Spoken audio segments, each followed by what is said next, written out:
আজ আমরা মা মেয়েতে বেরিয়ে পড়লাম আরেক মায়ের দর্শনের উদ্দেশ্যে। কোথায় যাচ্ছি জানো?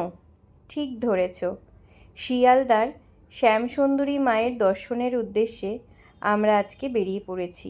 রাস্তা আমরা চিনতাম না, মানে আমি ফার্স্ট টাইম আসলাম, তো ট্রেন থেকে খুব আকস্মিকভাবে ওই কাকিমাটার সঙ্গে আমাদের দেখা হয়েছে। ওই কাকিমাটাই আমাদের নিয়ে যাচ্ছে পথ দেখিয়ে, হয়তো এটা মায়েরই ইচ্ছে। চলে এলাম মা শ্যামসুন্দরীর দর্শনে।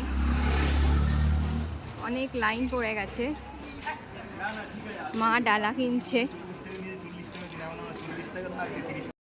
মায়ের একটা ভিডিও দেখে মনে মনে মায়ের কাছে প্রার্থনা করেছিলাম, মাগো তোমার দর্শন যদি সামনাসামনি একবার পেতাম তাহলে কি ভালো হতো।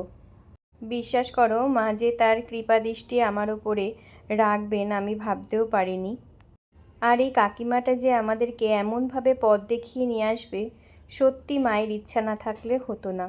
অসুস্থ অবস্থায় এসেছি মায়ের কাছে, হয়তো মায়েরই ইচ্ছা। মা ভীষণ অসুস্থ, তাও চলে এসছে শ্যামসুন্দরী মায়ের পুজো দিতে। আমিও চলে এসেছি, এই যে ডালা আমাদের।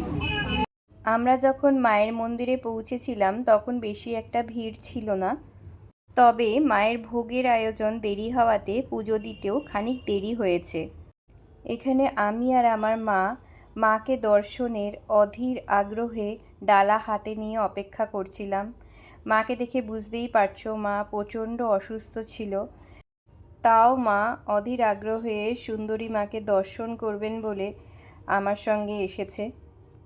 মাকে দর্শন করার আগ্রহটা আমার মধ্যে এতটাই বেশি ছিল যে খালি মনে হচ্ছিল লাইনটা যেন শেষই হচ্ছে না, কখন লাইনটা শেষ হবে আর আমি মাকে দর্শন করব।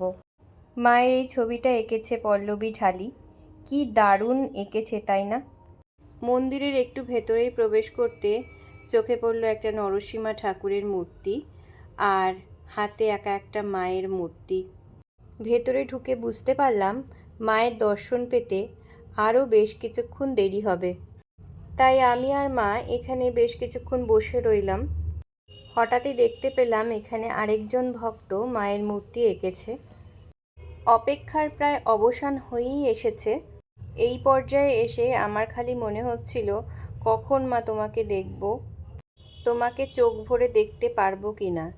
এই মনে মনে ভাবতেই আমার লাইনটা একটু সামনে এগিয়ে গেল আর আমি মাকে দু চোখ ভরে দেখতে পেলাম। বিশ্বাস করো, মায়ের দিকে তাকিয়ে খালি চোখই ফেরাতে পারছিলাম না, এত সুন্দর লাগছিল মাকে। মায়ের সাথে যেন মনে মনে অনেক গল্প করে নিলাম। বিশ্বাস করো, আমি ভাবতেও পারিনি মায়ের অঞ্জলি দিতে পারবো আমি। মাকে সুন্দরভাবে দর্শন করে মায়ের অঞ্জলি দিয়ে আমার মনটা ভীষণ ভালো হয়ে গেল।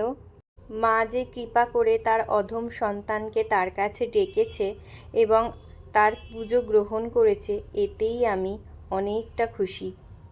শুধু আমি একটা ভিডিও দেখে মাকে মনে মনে ডেকেছিলাম, বলেছিলাম, মাগো আমি কি তোমার দর্শন পাবো না? মা যে সত্যিই তার এই অধম সন্তানকে তার কাছে ডাকবে, সত্যি আমি কল্পনা করতে পারিনি। মাকে আবার দর্শনের ইচ্ছে প্রকাশ করে এসেছি। মা যদি কৃপা করেন তার এই অধম সন্তানকে, আবার মাকে দর্শনে যাব। খুব সুন্দর করে পুজো দিলাম, আমাদের অঞ্জলিও দিতে পারলাম মায়ের কাছে এসে। এখন আমরা বাড়ি যাব। অঞ্জলি দেওয়া কমপ্লিট। জয় মা শ্যামসুন্দরী। এখনো অনেক লাইন বাকি আছে, আমাদের পুজো কমপ্লিট। আমরা এবার বাড়ির দিকে রওনা দেব। বলো বলো মা শ্যামসুন্দরী জয়। মা সবাইকে ভালো রেখো, সবাইকে সুস্থ রেখো।